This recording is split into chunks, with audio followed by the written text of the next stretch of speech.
వీడియోల కోసం మా అమరావతి గళం ఛానల్ ని సబ్స్క్రైబ్ చేసుకుని బెల్ ఐకాన్ నొక్కండి.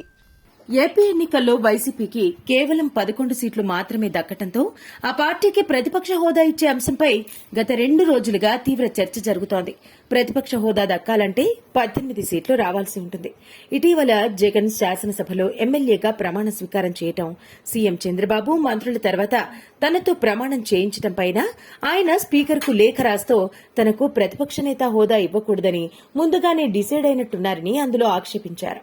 జగన్ లేఖపైన అధికారికంగా శాసనసభ వ్యవహారాల మంత్రి పయ్యావుల కేశవ్ కీలక వ్యాఖ్యలు చేశారు. జగన్ కు ప్రతిపక్ష హోదా లేకుండా చేసింది తాము కాదని, ప్రజలే ఇవ్వలేదని చెప్పుకొచ్చారు. జగన్ ఇప్పటికైనా మంచి సలహాదారులను పెట్టుకోవాలని సూచించారు. జగన్ లేఖలో ప్రస్తావించినట్టుగా ఉమ్మడి ఏపీ సభలో పి జనార్దన్ రెడ్డికి సీఎల్పీ నేత హోదానే ఉందని, ప్రతిపక్ష నేత హోదా లేదని గుర్తు చేశారు.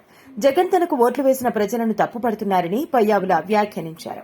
లోక్సభలో కాంగ్రెస్ కు 2011 నుండి 2019, 2019 నుండి 2024 వరకు కాంగ్రెస్ కు ప్రతిపక్ష హోదా దక్కలేదన్నారు. ఇప్పుడు కాంగ్రెస్ కు ఆ హోదా దక్కిందని వివరించారు. వైసీపీ సైతం 10 ఏళ్ల పాటు పోరాటం చేసి ప్రతిపక్ష హోదా తెచ్చుకోవాల్సి ఉంటుందన్నారు. గతంలో సభలో ఏ పార్టీకి చెందిన సభ్యులున్నా వారికి పార్టీ పక్ష నేతగా మాత్రమే గుర్తింపు ఉండేదన్నారు. ఇప్పుడు 3 పార్టీల కూటమి ప్రభుత్వం ఉన్నా 3 పార్టీలకు శాసనసభ పక్ష నేత ఉంటారని స్పష్టం చేశారు. ఇక జగన్ సైతం అసెంబ్లీలో తన పార్టీ పక్ష నేతగానే ఉంటారని వెల్లడించారు. అసెంబ్లీ నిబంధనల ప్రకారం జగన్ కు ప్రతిపక్ష నేత హోదా రాదని పయ్యావుల తేల్చి చెప్పారు. స్పీకర్ను బెదిరించేలా లేఖలు రాయటం సరికాదన్నారు. లేఖ రాయాలని జగన్ కు ఎవరు సలహా ఇచ్చారో అర్థం కావటం లేదని, ప్రజా తీర్పును జగన్ జీర్ణించుకోలేకపోతున్నారని ఎద్దేవా చేశారు. రూల్స్ బుక్ చదువుకోవాలని సూచించారు. పక్క రాష్ట్రం తెలంగాణలో జగన్ మిత్రుడు కేసీఆర్ సైతం నాడు కాంగ్రెస్ కు ప్రతిపక్ష హోదా ఇవ్వలేదన్నారు. ఇప్పుడు కేశవ్ ప్రకటనతో జగన్ కోరుకుంటున్నట్టుగా ప్రతిపక్ష నేత హోదా దక్కదని తేలిపోయింది.